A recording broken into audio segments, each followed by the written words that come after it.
L'une des causes les plus fréquentes du nez bouché est une rhinite environnementale, médicalement appelée rhinite vasomotrice. C'est une inflammation de la muqueuse du nez due à une difficulté d'adaptation de notre nez à son environnement immédiat. Le nez est un filtre physiologique qui assure le réchauffement, l'humidification et le filtrage de l'air ambiant.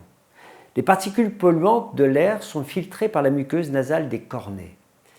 Il y a une rhinite vasomotrice quand les capacités d'épuration sont dépassées. Un syndrome d'hyperréactivité nasale apparaît.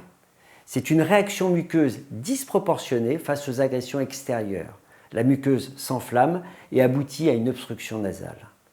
La réactivité de la muqueuse nasale est également influencée par notre état psychologique. C'est pourquoi cette pathologie de rhinite vasomotrice survient souvent chez des patients anxieux ou déprimés.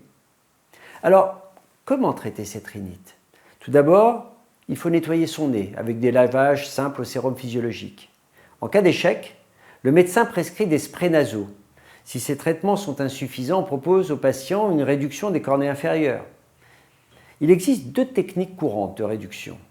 La première consiste en une cautérisation thermique de la muqueuse. Pour cela, on utilise le laser, la radiofréquence ou une simple cautérisation électrique. L'action est alors superficielle et ne détruit pas les structures profondes du cornet inférieur. On évite ainsi le risque de nez vide. En revanche, cette superficialité expose à une récidive de la rhinite. La seconde technique consiste en une réduction chirurgicale du cornet inférieur, appelée turbinectomie. On retire ainsi l'obstacle des fosses nasales. Mais la turbinectomie doit être partielle, au risque de voir s'installer le redoutable syndrome du nez vide.